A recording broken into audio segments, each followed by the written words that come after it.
Vous informer au quotidien, c'est notre devoir. Chercher l'information pour vous, c'est notre passion. Madame, Messieurs, bonjour, bonsoir. Ça dépend de l'ère à laquelle vous nous suivez, de partout dans le monde entier. Bienvenue à votre chaîne Expression 26 Télévision avec votre humble serviteur, Tonton Armand Mumbilaï. J'ai vraiment l'honneur d'être devant vos postes téléviseurs, devant votre téléphone, devant votre ordinateur, devant votre... vous nous suivez de partout. Merci beaucoup pour votre fidélité. Passez toujours comme Mata, tu as 4 000 abonnés, le tu as 25 000 abonnés, tu as bientôt 26 000. Objectif, tu as au moins 50 000 abonnés ou bien 100 000 abonnés. Et que ça, ceux qui te connaissent, parce que tu as servi bino, tu as payé bino. J'ai l'honneur de recevoir pour vous aujourd'hui, dans ce beau cadre ici, la place Genocost, la place où on va dédier à comment désévoluer et comment place où il y a martyr. On va dédier à place, on va nommer un combo et martyr, on va couper na est ya mboka na biso ko bomba les millions de gens ko couper par les terroristes rwandais, on va ko bomba mboka na biso. Na honneur miro emela bino mwana mboka Jeff Badibanga, candidat député provincial na commune ya Barumbu. Mwana mboka Jeff Badibanga, bonjour et bienvenue na plateau spécial Mokoma le A na Genocost. Bonjour Ndeko Arma, bonjour na découverte sur ma caméra, bonjour na téléspectateurs, tout bas internautes, tout bas Kolanda Biso. En ce moment-ci, tous en Essengo pour la énième fois, tout coup na Bisusu na cadre yo ya kitoko outio d'écrire pour na olobela mboka na biso République démocratique du Congo parce que actualité ezali ebele, il faut ko expliquer ba mboka maye mazali ko salema na kati ya République démocratique du Congo ya liboso to pesa na tata mokonzi ya école. Félicitations ndenge ya sali fierté ya ba congolais en particulier pe ya ba africains en général. Les loyo devant le président Macron, sont les politiciens français les loba ko critiquer Macron qui caillé ko faire humilier la France na kati ya République démocratique du Congo parce que papa tata mokonzi ya ekolo alakisa ki ye ba 4 vérités en face et ils ali fierté pour na biso ba kongomani kozala na mokonzi ya mboka neti Félix Antoine Tshisekedi Tshilombo. Merci beaucoup Elé, c'est ngomingi kozala mokonzi ya mboka wa Félix Tshisekedi Tshilombo. Pendant ce temps na biloko makambo ko mata ko tambola te dollar ezali ko mata biloko ezali ko mata maye oyo to yeli ko somba 400 francs le komi na 600 700 francs congolais to kolobela yango awa to kolobela insécurité ya mboka na biso to kolobela makambo tali c'est le fait M23 to kolobela arrestation il y a député Tutsi au boyebi na Kombo il y a Mouchousugini ni Mouchousugini Mouchishugini aniwa Kombo mo bona ko maîtriser ngo bien te il semblerait c'est le ba musuba lo ba ali soki nani soki ya nani soki cousin soki ya Kagame soki bakangi ba na to kolobela ngo awa to kolobela makambo o tali mbo to kolobela réplique to plein oyo Moïse Katumbi basala ki kuna na manina na Tanganyika ba biloko o azali ko reprocher mona mboka Fachi Beton to kolobela ngo awa na mona mboka Jeff Badibanga o défendaka makambo ya mokonzi ya mboka o défendaka ba œuvre ya chef de l'état mona mboka to banana actualité du jour c'est les faits oyo tout le monde qui lettre il y a ba terroriste M23 ba sali lettre c'est les faits mais en réalité ba toujours ko combattre pour récupérer la localité les pemeni kuna na est il y a mboka na biso to ba été c'est les faits on est ali nango semblant to li ba œuvre to résultat il y a visite il y a Macron à na mboka na biso Congo. Merci beaucoup pour notre tournage. J'aimerais dire que c'est les faits à lui résultat de la visite du président Macron dans Mboka na bisoté. Le cessez-le-feu Ali résultat il y a fait des routes il y a Luanda Oyo président de la République donc il y a Mboka Oyo Zali na kati ya sous-région il y a EAC Kutanaki ils ont donné une feuille de route dans laquelle il y avait un processus à suivre. Na kati ya processus wana il a été demandé au M23 entre le M23 et l'armée congolaise il y a kosala des escalades ça veut dire kotika Bitumba où Tobazali Kobenga na le quota français cessez-le-feu et après le cessez-le-feu le M23 devrait se cantonner se retirer na village ba localité où Azali occupé pour l'instant et tant qu'on se retirer na ba position wana il faut basala désarmement ba boto la bango manduki ba zongisa bango na société pour oyo baza ba congolais ba zongisa bango na société congolaise ceux qui ba kokende service national koye kola misala maboko ba zonga na société bazala utile ba oyo baza ba étranger ba zongisa bango na bamboka oyo ba utaki. Voilà un peu feuille de route oyo ce qui résulte de la feuille de route ya Luanda. Alors c'est l'effet ezali mbala liboso te. C'est la troisième fois où cessez les faits ezali koto saté. Il faut qu'on yebisa ba imboka vérité parce que ça cessez les faits à liboso te, c'est le troisième cessez les faits où ezali koto saté. Pourquoi koto saté? Au monaki tata mokonzi ekolo devant Emmanuel Macron tango babandaki ko senga ba sanctions contre le Rwanda. Emmanuel Macron alobaki ke ndenge tozali nous devons donner d'abord le temps à la paix, de négocier d'une manière pacifique pour que la paix regagne la partie est. Mais ce qui est commis mardi à 12h, au Ezala qui prévit que cessez les faits et quota en vigueur, ce qui est ça limité en ce moment-là, à ce moment-là, kosala oyo tozali ko benga sanctions contre le Rwanda et les groupes du M23. Maintenant, Mukolo Lobby, na 12h, il a fallu que Batouana Bassala cessé les faits. L'armée congolaise a respecté le cessez-le-feu, mais c'est vers 14h, Otomoni, le rebelle du M23, les terroristes, attaquaient les positions de notre armée au niveau des Saké, au niveau de dans le territoire de Rutshuru, et l'armée congolaise ne devrait pas se laisser faire. Parce que yaki ko attaquer Bango, il fallait répliquer. Na réplique na Bango wana, le M23 a récupéré un village dont le nom m'échappe, mais de l'autre côté, il y a eu riposte moko ya makasi de la part de notre armée. Donc, ezali résultat il y a Macrontin, mais ezali processus à Luanda. Voilà pourquoi Félix Tshisekedi la point de presse au sala qui l'autre chef de l'État a évoqué mo le c'est le fait la na point de presse wana. Félix Tshisekedi azalaki clair na Emmanuel Macron. Alobaki qu'il était dubitatif na intention ya Kagame ya osala nini. Il y a qu'à respecter les cessez-le-feu. Et ce que Tshisekedi a dit à Macron, il y a un salemi mukolo lobby. Donc il avait raison parce que ce n'est pas la première fois qu'on négocie avec Kagame. Toyebi que aussi toujours deux fois cessez-le-feu ou à respecter. Oh ils allaient troisième ou à respecter. Si koyonde yangonde na lobby, nous sommes fiers d'avoir Félix Tshisekedi. Alobaki na kondima na marlobo yo makwa koloba tangu na omona yango en pratique parce que zaka catégorie. Macron insiste qu'il y a le bilan, attendons voir ceux qui va respecter ces les faits. À ce moment-là, nous allons faire quoi? On va les sanctionner. Si on va respecter ces les faits, Macron qui cause la lobby à 12h. Nous attendons maintenant les sanctions de la part de la France. Parce que les gens doivent savoir que la France a copiloté l'Union européenne pour l'instant. Donc, les sanctions de l'Union européenne contre le Rwanda, il faut Mayango et pas la France. Yangonde lelo tozali kozela Macron ayebisa biso parce que yebi Macron azali la difficulté moko ya ko reconnaître que ça soit génocide rwandais que ça soit tuerie o ezali ko salema na mboka na biso biso ya plus génocide parce que biso il y a plus de millions à kufa na génocide Rwanda. Je vous dis ici au Congo batu bakufi koleka bato bakufa na ba guerre mondiale. Cause ya Babylone Kotouana, c'est la France, avec l'opération turquoise en 1994. Bangonde Basenga Bisoto Fongola couloir humanitaire en 1994 plutôt, pona kokotisa ba Hutu oyo ba Tutsi babandaki koboma. Ozomona. To Fongola couloir humanitaire, bakota et panabiso. Ils ont commencé et continué à faire batuerie wana même sur le sol congolais. Et même si bamususu baya ko soutenir Laurent Désiré Kabila pour na ko benga na Mobutu. Et ce qui s'était passé à l'époque, la France doit assumer la responsabilité ya makambo yoye à Salaki. Voilà pourquoi tu sais que Dialobaki on doit c'est dire la vérité sur le passé. Toyebi ça n'a pas vérité à passé parce que oyo tozali ko vivre lelo France azali auteur na yango.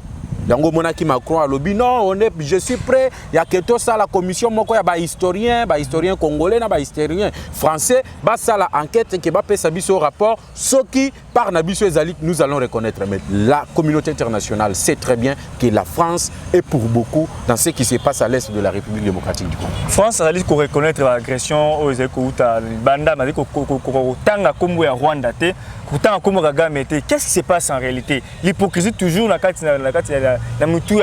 France entre autres et pas il y a Macron. Non, le problème qui est là c'est quoi? Bomonaki kalamingité Macron akendaki Kigali pour na ko je peux dire quoi? Pour régler makambo ya génocide bango basalaki dans les années 90 au mona. Parce qu'il n'y avait pas de relation diplomatique entre Paris et Kigali. Les ala quitté. Alors Macron Moutoya qui condima ba bêtise oyo France à sala qui à l'époque oyo mema qui battu na génocide na Rwanda, ils ont renoué avec des relations diplomatiques avec le Rwanda et où tu les pas même 5 ans. Alors la France a zali côté là-bas intérêt parce qu'en relation internationale, il n'y a pas d'amitié entre États, il n'y a que des intérêts. Alors c'est difficile dans ce contexte que la France prononce directement le nom du Rwanda parce que ceux qui ont prononcé yango directement, le Rwanda peut être vexé. Yango zomona Macron azali kokima mais azali koloba ke batu tout oyo ba ko soutenir M23. Sans citer les noms. Sans citer les noms du roi.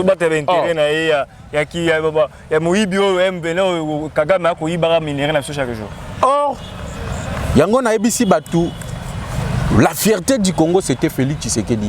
Et je l'ai toujours répété, le plus grand diplomate que la République démocratique du Congo n'ait jamais connu s'appelle Félix Tshisekedi. Regardez ce que Tshisekedi a dit à Macron. Alobi, cette fois-ci fini Makambo ya kotala kabiso avec un regard paternaliste. Fini l'histoire de la France-Afrique. Cette fois-ci, les négociations doivent être gagnant-gagnant. Nous allons commencer à négocier d'égal à égal. Parce que dans le passé, bango ba français bande ki omona bango nde ba yebi eloko yo biso ba africain il faut to sala. Donc bango bazo dicter biso makambo biso tozali ko sala. Ya mbalo yo Félix Tshisekedi ya yebisi bango, vous devez changer votre façon de voir l'Afrique. Yango moni dans ce qui se passe à l'est. Félix Tshisekedi a été clair. Aujourd'hui, il n'y a aucun doute que Macron et la France va reconnaître que c'est le Rwanda qui est en train d'agresser la République démocratique du Congo. D'ailleurs, il y a le député français dans l'Assemblée européenne. Oyo bazali ko dénoncer clairement soutien à Rwanda au M23. Et même la ministre française a lobby en clair et a condamné le soutien du Rwanda au M23. Les États-Unis d'Amérique condamnent le soutien du Rwanda au M23. Il n'y a que Macron qui est dubitatif sur ça. Il y a une hypocrisie wana. Biso tozali sous son atteint hypocrisie wana te. Baloba qui donne la chance à la paix et la chance à la paix. Et si là qui mukolo lobby mardi, 7-12 heures plus tôt. Et maintenant, nous allons nous prendre en charge pour attaquer l'opposition du M23 et récupérer le territoire ou bien les localités sous l'emprise du M23. Et aussi, la force de l'EAC doit entrer. Il faut pas côté na musala na bango. Pourquoi je l'ai dit? Le mandat de l'EAC c'est un mandat offensif. Mais selon la feuille de route de Luanda, il a fallu que M23 a ça la cessé les faits, a ça la cantonnement, a se retirer dans la zone où ils allaient occuper et ce qui va s'allélier en côté à ce moment-là, les forces de l'EAC va côté na musala pour nako déloger bango na localité où ils allaient occuper. Si c'est ça le moment. Musala na bango yango, il faut bandalelo parce que il faut que même les contingents burundais bazala qui attaqués par le M23. Les bombes et Kweyaki, Bisiko et Burundi Bakendaki pour s'installer. Donc, ils ont attaqué même la force de l'EAC et c'est aujourd'hui que nous devons voir la réplique de la force de l'EAC pour exécuter le mandat qui est offensif au Yobaïla Kinango Namboka Nabiso. Et j'aimerais également dire à Moïse Nzangi de ne pas faire la confusion entre les têtes des Congolais.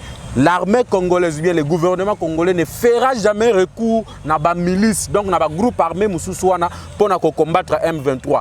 L'armée congolaise, Yangonde Zali Kobundisa M23. L'EAC n'a jamais, jusqu'à présent, je pèse bien mes mots, l'EAC n'a jamais combattu jusqu'à présent sur les sols congolais.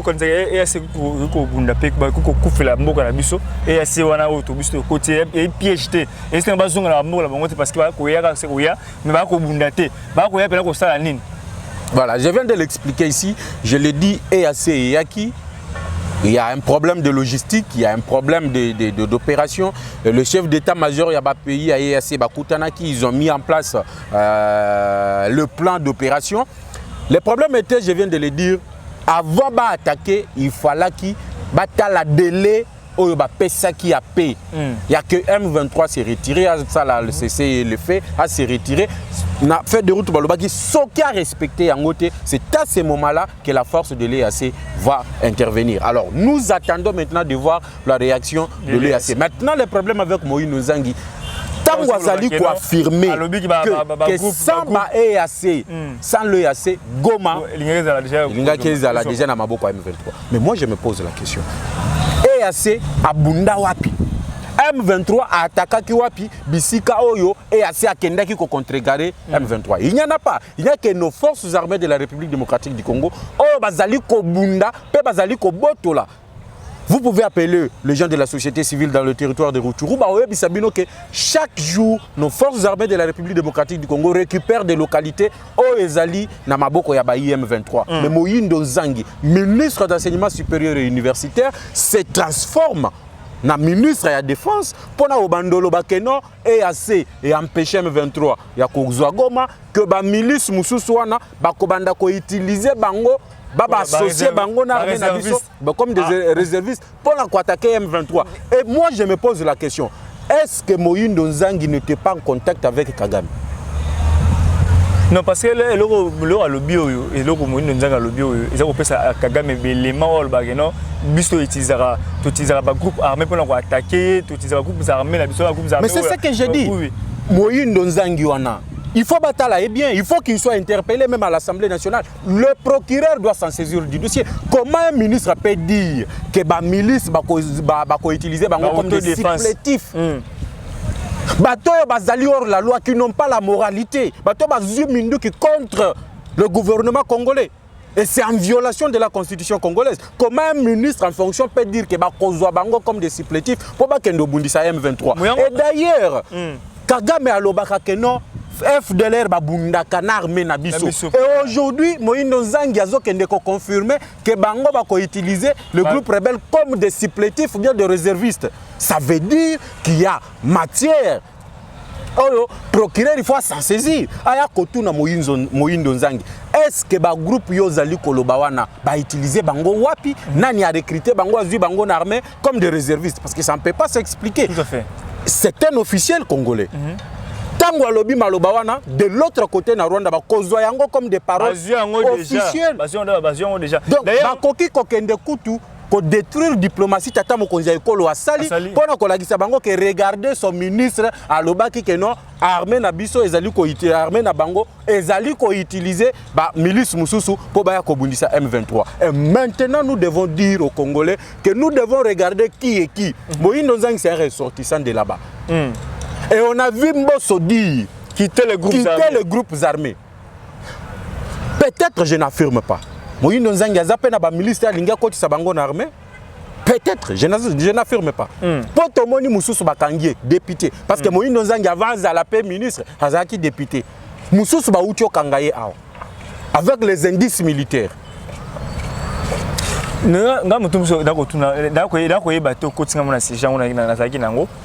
Comment ministre ici, enseignement supérieur universitaire, certains n'ayant quoi que belé, faut gérer nos professeurs grève, banini mambo belé, on gérer on a des étudiants, ils sont manifester l'autre fois, ils ont la goma kuna, des étudiants ont manifester, mati ba frais, quand la mugi boy, ba faut mati.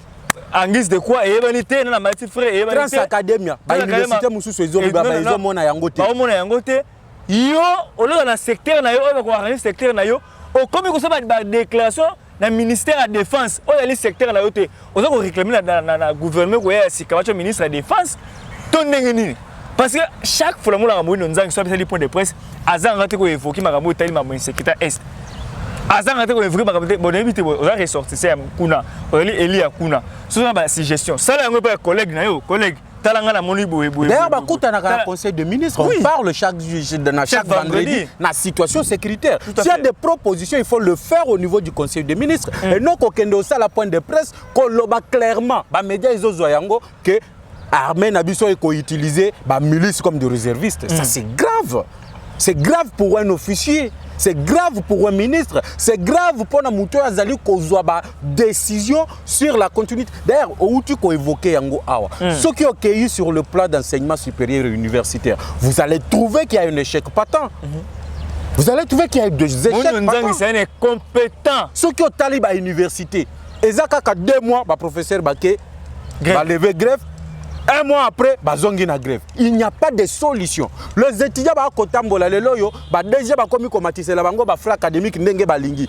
Ya azali ko s'occuper nelo komo côté. Mais à ce qu'il s'agit, ya makambo ezota la insécurité à l'est, tomoni ye atiki ya ba professeur ba na grève, atiki ba étudiant à ISP, bazali ko manifester, ya ke Goma pona ko kende koloba keno ba milice, bazali ba réserviste ya armée na biso.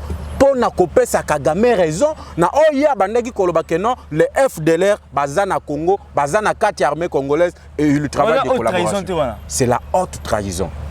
Le procureur doit s'en saisir du dossier. J'ai posé la question, est-ce que parmi les groupes rebelles Wana, Moïndo Nzangipe, akoki kozala na groupe rebelle te, poto moni pe député mususu wa bakangi, na manduki, na bateni militaire, na babiloko yo, ezali kolakisa ki il est en collaboration avec des groupes rebelles à l'est de la République démocratique du Congo. Alors c'est ça le moment que Batala la pensa véritable justice indépendante au Macron lobela ki awa. Parce que babiloko aboso ki salemi na France, le type devrait être interpellé. Tout à fait. Et même le premier ministre, je suis en train de l'interpeller. Pourquoi Mouto a sali ba déclaration wana? Lobby mouya ya la contredit. Mouya ya lobby tokoki jamais kozwa ba milice, ba comme ba réserviste armée na biso. Parce que bango bazali. Oui, ministre selfie. Papa selfie. Non, je ne défends pas Mouyaya, mais je dis aux Ezali, Toza Bayimboka, il faut dire la clarté dans la position de Kambo. Il a dit Tokoki Kozobato Bazana moralité pour Baya Kobundela Mboka. Parce que ces milices-là n'ont pas de moralité. Bango Mokona ne va télémer le gouvernement. Parce que lorsque vous prenez les armes sur le territoire congolais, donc vous prenez les armes contre les institutions de la République. Donc vous êtes des gens qui ont trahi la Constitution, qui ont violé la Constitution. Et gouvernement Nabiso, soit la justice congolaise, l'armée Nabiso, il fallait qu'ils répondre de leurs actes. Yango Macron Loba qu'il faut avoir une justice indépendante. Oh, ce qui moutoua salut dérapage. Le chef de guerre, oh babomi batu, le loto comme on a bamsous bakoma ba député, bamsous bakoma ba ministre, bamsous bazala qui même le président à Sénat Namboko, batuneti batambwe mwamba. Ce sont des seigneurs de guerre. Alors, ceux qui batouara bakotambola kaka libre, sans qu'il y ait une justice transitionnelle, justice où condamné batouana, les autres suivront le même chemin. Yango tozali ko senga na procureur de s'en saisir du dossier, ya ko tuna moyindo nzangi. Makambo ya lobaki azolaki yango wapi. Et outaki na conseil de ministre, et outaki pas premier ministre, et ou ayoka ki yango pas ministre à défense. To ezali baboulou na yemoko azali ko engagé République démocratique du Congo na secteur où ezali a été. Merci beaucoup tout le ministre haute trahison. Il a profité de l'hospitalité congolaise. Il a exploité notre coltan à travers la CMB. Devenant très riche, il a créé des milices Tutsi, soutenant les rebelles depuis le RCD jusqu'au M23. Il devient député national en RDC tout en servant le Rwanda. Il est aux arrêts. Les députés Tutsi. Dans autant comme on a été levé en question.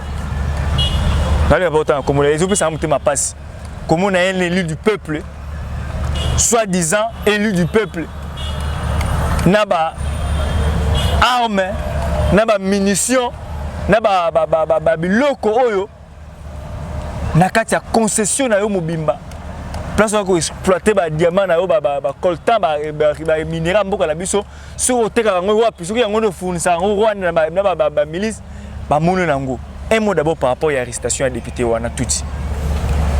Yango na lobaka, notre pays a été infiltré partout. Bamsusu bakoma ba ministre, même ceux qui sont des ministres là, so landeli bamsusu bazaka kana ba biloko. Mbosso avait raison de dire, chers collègues, sortez na ba groupe armé. Il avait raison. Aza paye mon côté so balandeli bazai belé. Bazai belé. Ça veut dire coup de chapeau premièrement na service ya renseignement na biso ndenge kendaki ko découvrir makambwana mais basuka wana te po awa na Kinshasa tolobi ezali ebele bato wana baza ebele il faut pas interpeller bango. Et c'est que nous disons que au moins bakangi à Koti Makala a sali 2-3 mois après à quoi il maladie et comme liberté provisoire. Ils sont pas PC liberté provisoire ba mususu depuis ba bima na liberté provisoire ba bela kalisuste. Donc nous devons avoir une justice indépendante. Ce qui to lingi mboka na biso échanger et sengeli justice na biso sala musala. Musala justice yangonde ko relever mboka na biso République démocratique du Congo. Mais so totikali kaka keno bakangi mutu après 2 ou 3 mois babengi si yo magistrat soit juge ba pesi yo mwa mbongo boye yo pe moni musolo otie na poche opesi mutu liberté provisoire ba tout musoso ba ko continuer avec le même fait. Yango to lobby cette fois-ci bravo au service de renseignement oyo basali musala na bango kitoko to ko senga pe na cour militaire et ça la musala na yango lolenge esengeli parce que si je ne m'abuse pas c'est le 14 mars oyo ba ko kata likambo na ye au niveau de la cour militaire. Tozali causer la décision de la cour militaire avant de se prononcer en détail sur ces dossiers. Ce qui moto bakangi ba haute trahison ya boy. Ba arme na kati ya ndako na to na kati ya concession na ina ba place ali ko vendre ba kuti ba indice militaire kuto eloko mo boy que ba soupçonner na azako soutenir ba milice to soutenir ba rebelle ou ko bande ko na biso na est tout partout ko semer insécurité. Après que tu as prison, tu as créé loi morobo, tu as créé sanction morobo, tu exemplaire pour la sanction mataboui. Entre autres, tu as dit que Abou porte, tu as Abou porte, tu as sanction et le morobo est exemplaire. Ah, je vais gagner les locaux, pour aller quand on a moïbi ou aïko ibayo, nanda quoi, on a un doki ou aïko boumayo, ou envoûté pour qu'on avance dans la vie. Bah ko semer insécurité na mboka na biso pour na ko envoûter action chef de l'état et avancer te makambo tambolate au lieu de se concentrer le développement to mi ko se baser mingi na élection na makambo tali insécurité que développement mboka na biso.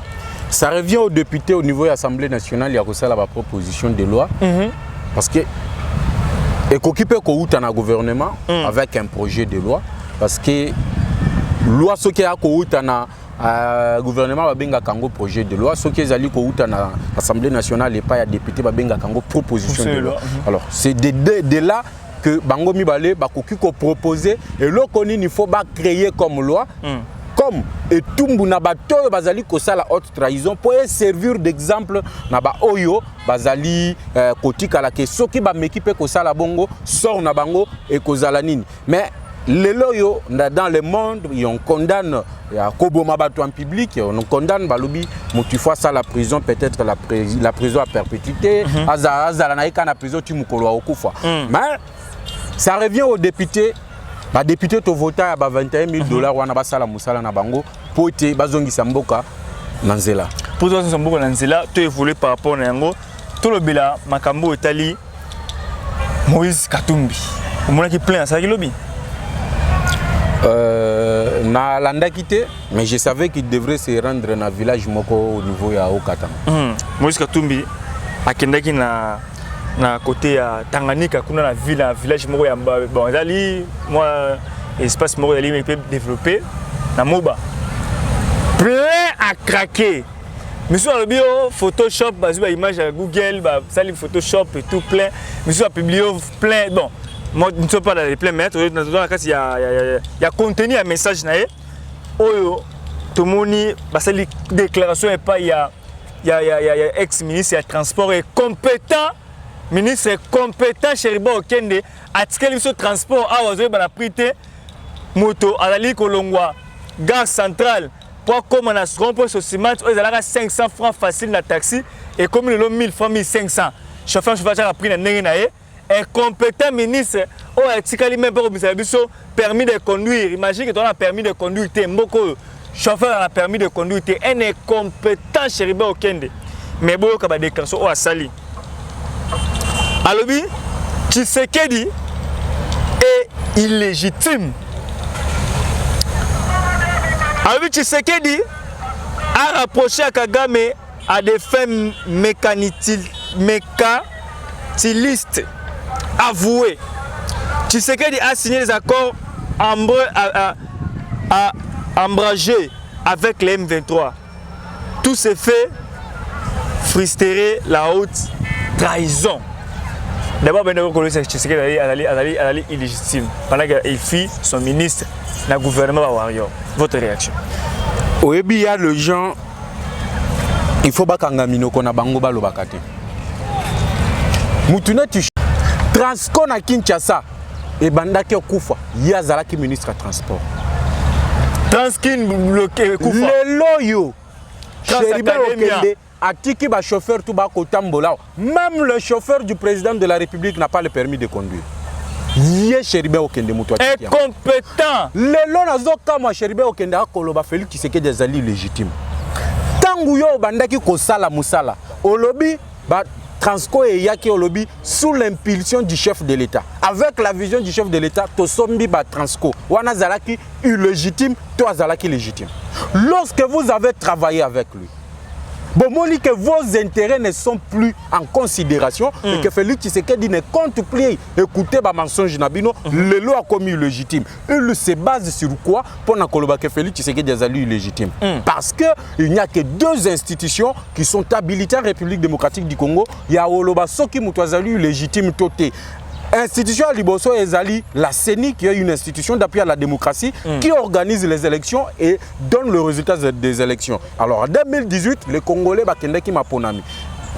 Maponami Wana, il a été publié comme le gagnant des élections, Félix Tshisekedi. Bakei na cour constitutionnelle, ils ont amené à l'époque Bango Bazaki Nandeko Fayoul. Ils sont partis là-bas réclamer que Bangonde ba gagné qui Maponami. Arrivé là-bas, la cour constitutionnelle a donné gagnant des élections Félix Tshisekedi. Incapable de prouver que Félix a gagné qui Maponami.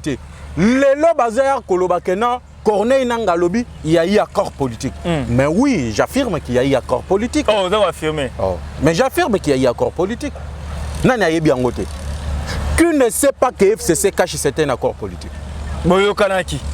Mais c'est ça même la constitution. Vous voyez, Babylone, quand on a des alliés fragilisés, Cheribe Okende na kotala yeboyina oyo kele pasi parce que peut-être azomi benga soki professeur soki licencié soki nanine mais à comprendre makamute. Lorsqu'on parle d'un accord politique, c'est pour la toute première fois dans notre pays ndekwarma, il faut ba yimbo kabaye bayango, c'est pour la toute première fois dans notre pays que parti politique moko boye ba gagner élection présidentielle et que quand politique mususu bazwa majorité au niveau de l'Assemblée nationale. Et tikala ko salemate.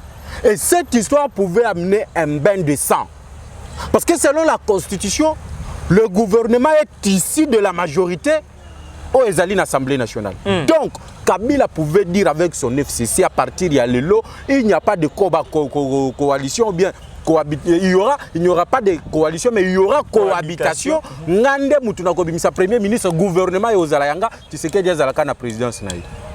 Makambo et Outaki et Paya, Lumumba, Kasavu. Et toyebi tout histoire makambo yo ndengeni et Soukaki. Alors pour éviter le même problème, il y a eu accord politique entre les FCC et les cash. O ezalaki banakoki kobengango plateforme électorale oyo memaki candidature ya Tata Mokonzi ya Ekolo Félix Antoine Tshisekedi Tshilombo. Il y a eu accord ya koyokana ke au lieu tokende na cohabitation tokende coalition. C'était ça l'accord politique. Et ceux qui ont eu ordonnance présidentielle, qui ont nommé Ilunkamba comme Premier ministre, l'ordonnance fait allusion à l'accord politique. Et aujourd'hui, moi, je ne vois pas le mot Kwasika. Il y a eu accord politique dont Tshisekedi a gagné l'élection. Ils peuvent aller lire l'ordonnance qui a nommé Ilunkamba comme Premier ministre. Au moment que Tshisekedi a fait allusion à l'accord politique conclu entre le FCC et les cash. Là-dessus, on a le monde Martin Fayoul qui a porté qu'on est dans la plainte par rapport à la déclaration de Salaki en Jeune Afrique par rapport à l'accord et à l'élection. Dans le but, tu es belé dans le cannabis, peut-être que tu es là, tu bien. Dans le but, tu es belé. Je viens de l'expliquer.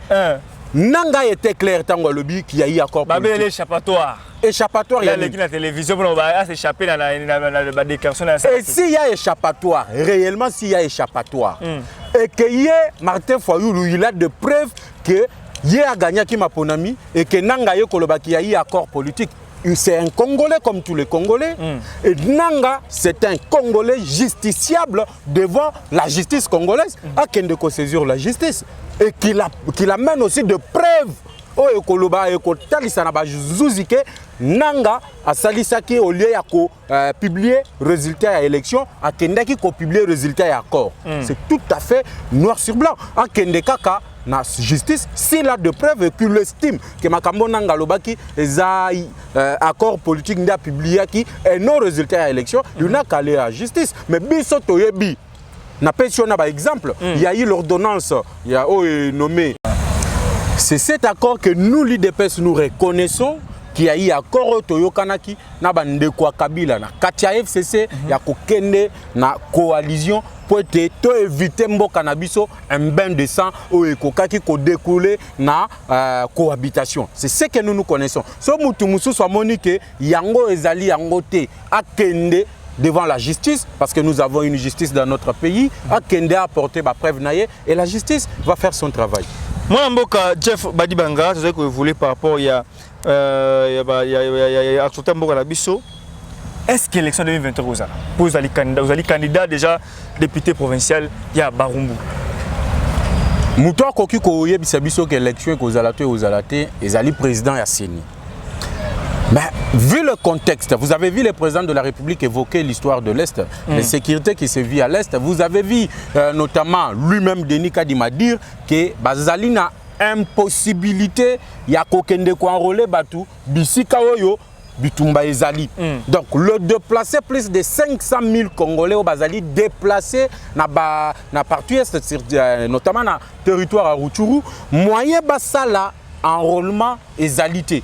C'est une contrainte ezali elo moko ezali kopekisa Seni asala musala naye. Mais nous savons qu'il y a une volonté ferme. Il y a Tata Mokonzi Ekolo oyo alobi na gouvernement qui va financer ma ponami pour être na délai constitutionnel oyo ezali à décembre 2023 qui a tenu des élections. Mais il y a aussi des contraintes oyo ezali kosala ke ma ponami ekoki kosala matote. Alors mutu akoki kotalisa biso ke ma ponami kozala te ezali ndeko Denis Kadima. Mais moi personnellement, si nalingi na pesa point de vue nanga, vaut mieux qu'on s'attaque à l'insécurité de l'Est qu'aux élections. Parce que tokoki kosala ma ponami, oui, la partie Est ne va pas voter.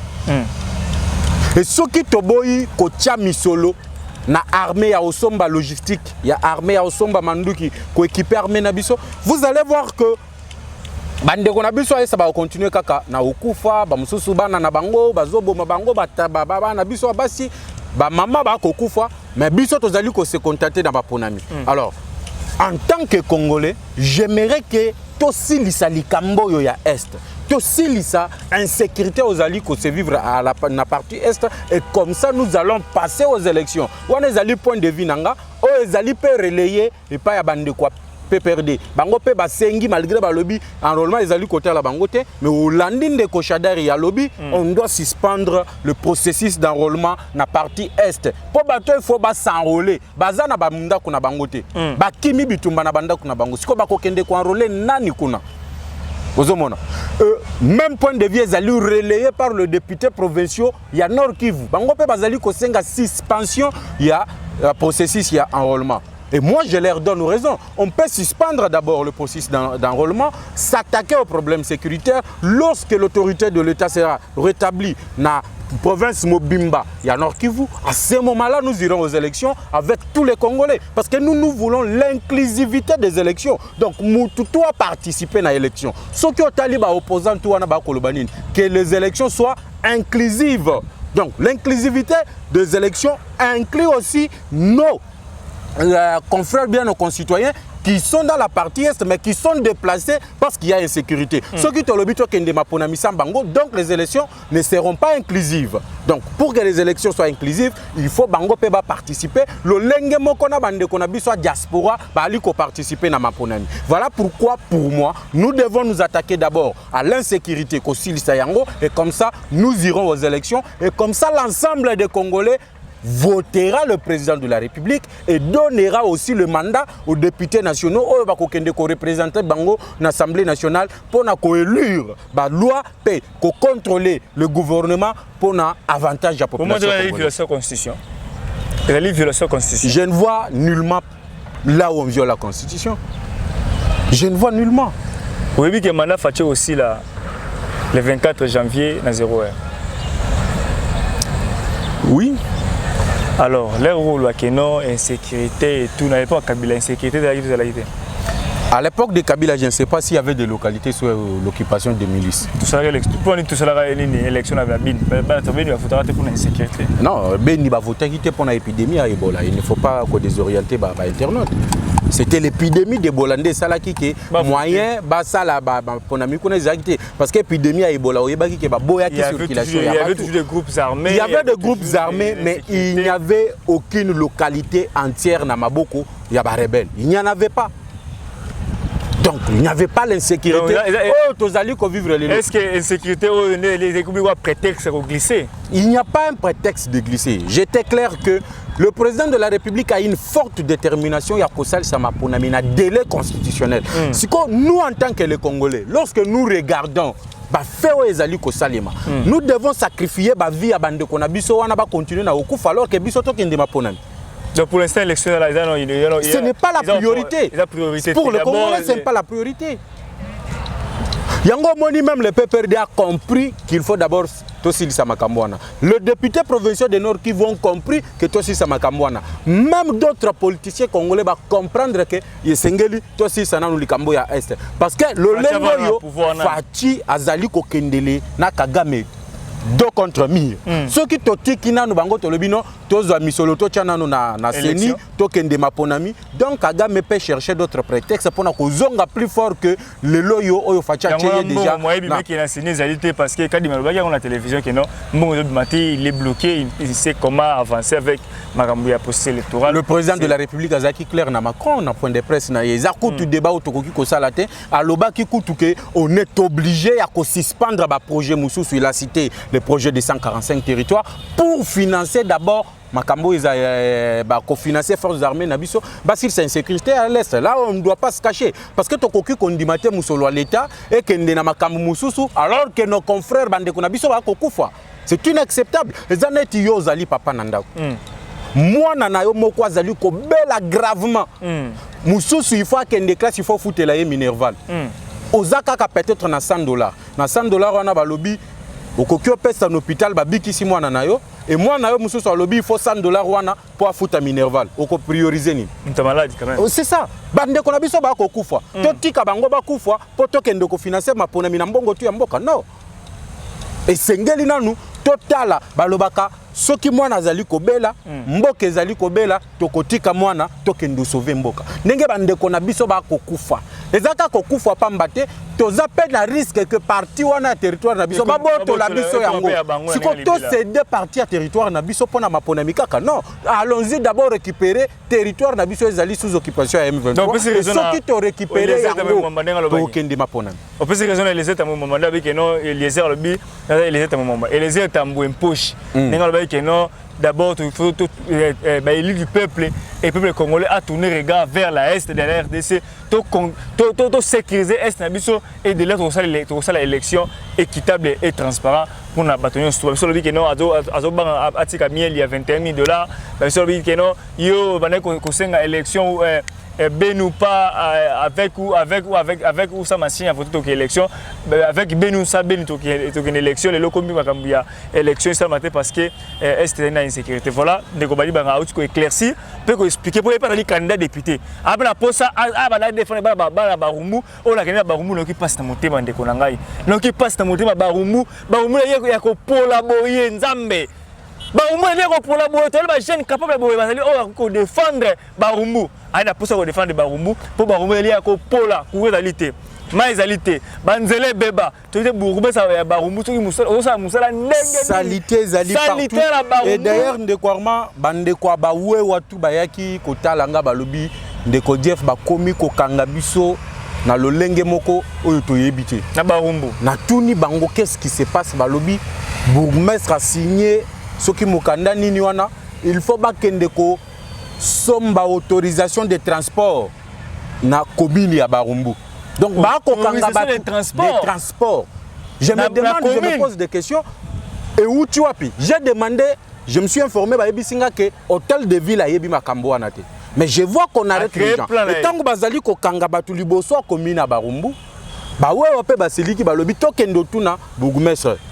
Ta ba kendo tuna bourgmestre zo ebisa bango makambo na nga na yebi yango te. Mais bato bazali ko kanga bazo mema bango na commune ya Barumbu. Bato ba kanga bazo pesa motif que bourgmestre mutu a signé mukanda oyo. Mais bourgmestre azali ko wangana que zali été. Alors que ba ko kanga ba we wa liboso ya commune na ye. Vous voyez l'incompétence oyo ezali na commune na Barumbu. O uti ko beta lisolo ya salité na Barumbu. Salité na Barumbu. $10,000 chaque fin du mois et bimaka na hôtel de ville. Barumbu na salité commune pour ba la salubrité. Mais na commune tuna mbongo ane kenda kawapi. Chaque jour on fout saka ba ticket le kaka. Ba mama wana ba oteka ba zo rendre ba avenue salité wana ba futaka ye ba 200 ba 500 francs chaque jour. À cause de la million de francs congolais. Ba million de francs congolais kota chaque jour. Azali ko pesa batu ba document ya autorisation de bâtir. Oh il faut yeuta na ministère provincial ya habitat. Hier comment ko signer yango na commune. Misolo to na ezali ko kende wapi. Mais soki otali oleki avant comme na commune na Barumbu. Direction mune na Kasai et Kufa. Salité na Kasai. Côté nini ya William. Côté ya station. Ya station là. Salité bama yetonda libulu bandaka mukeboyi. Et comment mnene. Et comment tala libulu mune. Ah comme na ndeko gentili ngo bilate. Soki okei na avenue o ezali sima ya commune na Barumbu. Salité. On se pose la question. Liboso commune. Il y a une école où bana ba kotanga komi. Mais ceux qui ont commis 16 heures musique et bandi obeta bana ba kotanga mais libanda wana musique ya ko beta makasi liboso ya commune. Nuisance sonore en ba kolobela o bopé. Tolo bate so tolo biboye. Nous sommes contre ba bougoume so bate. Non, ceux qui ont alliés incompétents, nous allons dire que tu es incompétent et tu dois céder la place parce que Barumbu mérite mieux. Donc on dit maté Barumbu comme à salité à niveau. Ceux qui mboule beti. Okoki kotambola na Barumbu. Na féliciter ministre et na féliciter bourgmestre Yansele Franck Mbo, jeune leader depuis côté Nansele Kuluna et Sili pas même 100 jours. Pas même 100 jours Kuluna et Sili na bande ko na Nansele. Balobi en tout cas Franck Mbo musala kitoko bopeto chaque samedi maison communale Nansele na Kinkolo ko to l'air maboki wana a rénover yango dans moins de 2 mois. À sali rénovation, à réhabiliter yango, à bongisi yango, au comme la maison communale sur la ngemo wala ko bimisa ezali susute. Bravo parce que madame to ko encourager. Ya mabele ko na Barumbu to ko dénoncer yango, to ko dénoncer ngo tie ko bonga. To ko ba tibo ko yoka. Effectivement, il faut relever l'ango parce que to ko ba tibo ko yoka. Ba to ba continuer na souffrir, ba to zo vivre na ba état mabe. Salité eza na Barumbu, ndenge mbula soki ebeti. Okoki oleka na Croix Rouge hein. Maye tondi ezoleka ba mususu bazo zinda na ebité. Je ne sais pas. To ebisi Gentini Ngobila, il y a d'autres bourgmestres qu'il faut sanctionner immédiatement parce que ba prémisse ata muke ya musala e monanati. Alors il faut les sanctionner directement pour te to sala musala mboka na biso e bonga soto za na posa qui nezonga qui nous label il faut que longola batuneti ba bourgmestre Barumbu et kotia muto il faut à la place qu'il faut. Moi mboka to président sous commission moko moi lelo to lobila mangoteli social mboka na biso. Jeff Badi Banga depuis mandat à Faché Bandi. Tangela un article moko o ezalaki 500 et commis 300. Te commis 450. Moi j'aimerais aller directement koyebisa bande qu'on a biso que les sociales ne se résume pas na kolia na kena makambo socialité.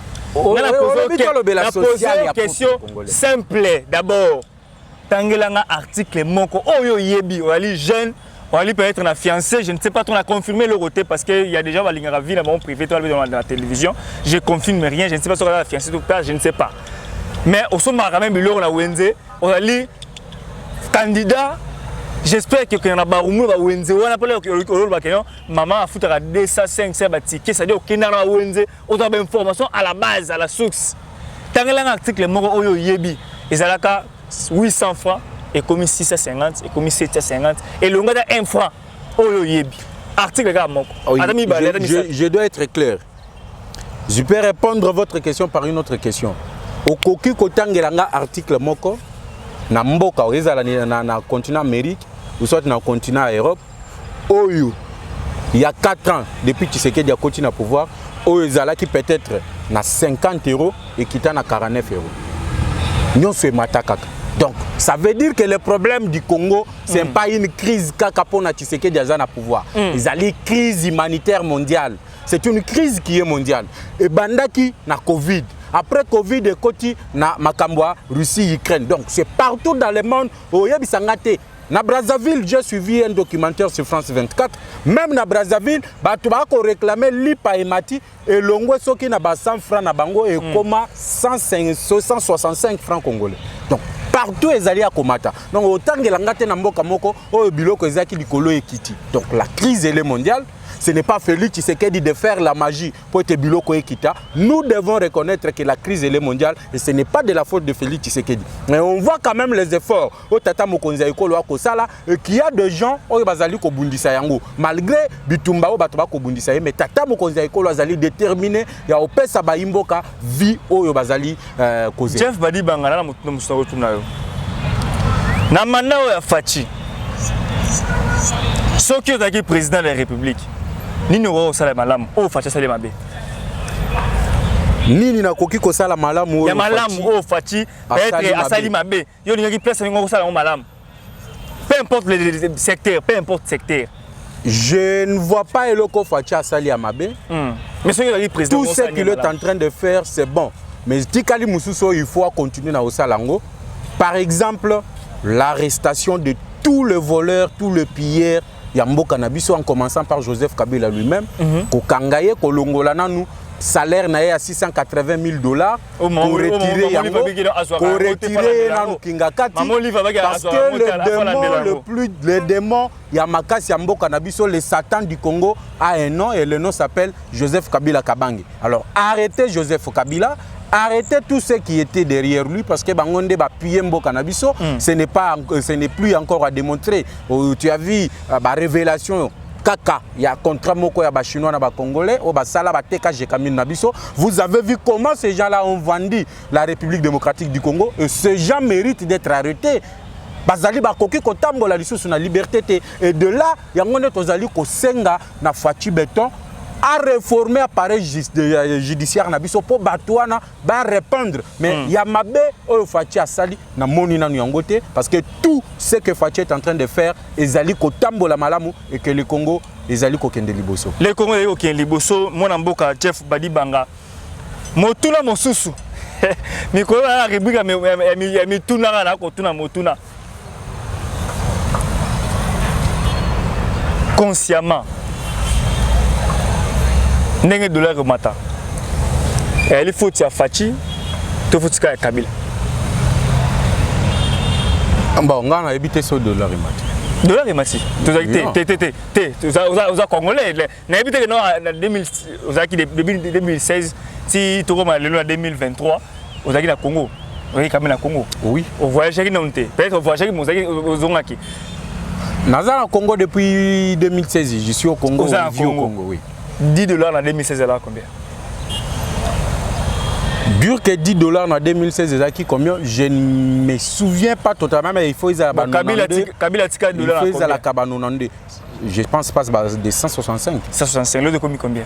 Aujourd'hui, les dollars, c'est à 2025. 2025, oui, si je ne me trompe. Donc, dans les taux officiels, c'est dans les... $10 est égal à 23 000, 22 500, 25 000, 24 000, 20 000. Ça c'est faux. Au koki kozwa taux officiel. Au koki kozwa taux officiel, il y a Banque mondiale, ils ont eu 230 quelques aux olobate. Au koki kozwa même les opérations, il y a banque nabiso ou bien société la télécommunication Orange Money M-Pesa, tu verras que le taux n'est pas au Pesa. Donc le taux officiel de téléphone 20 000 20 400. Mais c'est ça le taux officiel. Mais réalité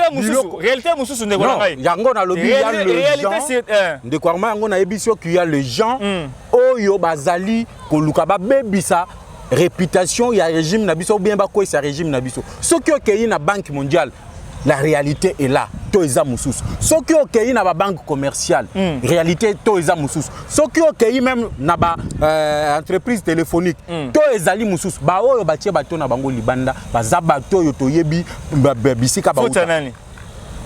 J'aimerais dire que il y a des décisions qu'on prend, mais on va collander faut y a nani ndeko Jeff Oli au défendre la population. Ce que les choses en 2023 que l'insécurité sili d'ici juin pour nous croire, nous espérer que Fatina nananga okeni makambu ti juin ti mai awa insécurité aussi na est élection en décembre. Je l'ai dit, je défends la population. Je défends la population, je l'ai toujours dit. Vérité yangoana, dollar officiel, toi dollar officiel les mataté. Ils ont 20 000. Ils ont 20 000. Là aussi, les lots sont comme 25 000. Nazo répondre na mutu.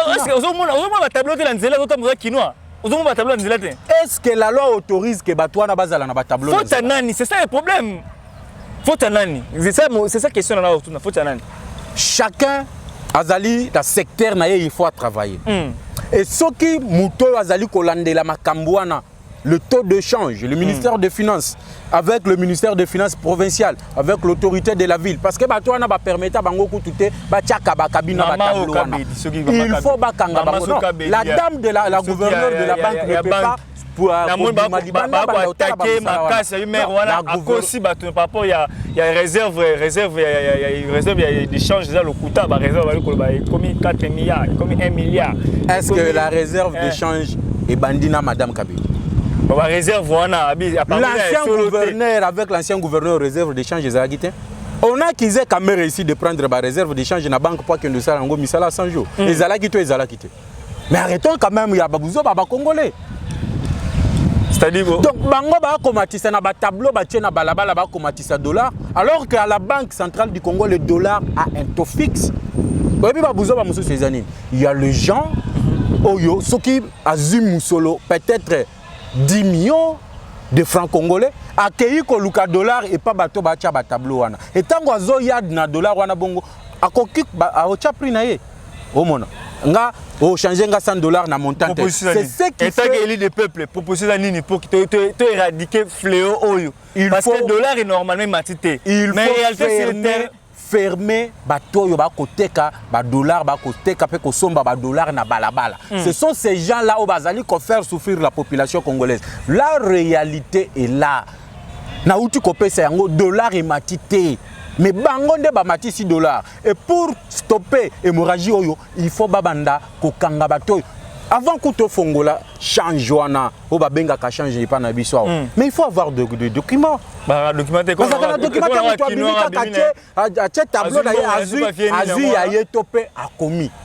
Parce que toi ba komaka wana bazwa kango. Et ça va influencer le marché une minute tout wana va influencer. Mais c'est ce que je dis. Azko bimaka boye au moins na musu soitier 2225, musu soitier 2300, musu soitier 2150. Donc, nous demandons à ce que le ministre des Finances balande la batouna, inspecteur à finance, sur le terrain. C'est ça le problème. Bakita sur le terrain pour nous stopper Nicolas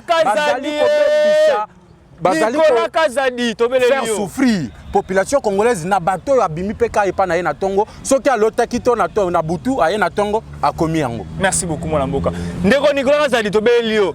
Tinde ba inspecteur na terrain dollar et matité. Mais bango ko matela dollar bato ko tsheba fiche ba ko tsheba nini oh dollar et mati. En réalité dollar est comme dollar est normal tout dans 20. Quand on a Airtel Money, na Vodacom, na M-Pesa, quand on a Bani, on va voir que dollar est normal. Dollar est normal. Na quelle banque ko changer beaucoup de na franc, ba pesa normal. Mais sur la cambiste libanda, ba va changer bateau na bango. Ba ali ko so mbongo wana wapi? Et ba indien, et ba chinois, et ba nani to ko ebati. Voilà tout na suka mission na biso. Soko c'est bien l'émission moko moi lelo. Benga biso numéro est affiché wana. Abonnez-vous massivement à l'Expression 26 Télévision. Merci beaucoup na Bertin. Mou tombo la la caméra. Merci beaucoup na Jeff. Numéro de téléphone et pas bateau dans la poste au bengayo. Plus 243 81 717 11 97 plus 243 81 11 97 ezali numéro nabiso sur WhatsApp, vous pouvez nous écrire. Nous allons plus 243 81 717 11 97 plus 243 81 717 11 97. Merci beaucoup mon mboka to mona yo mokolo mazeko ya soki Yesu nanu azongite bye.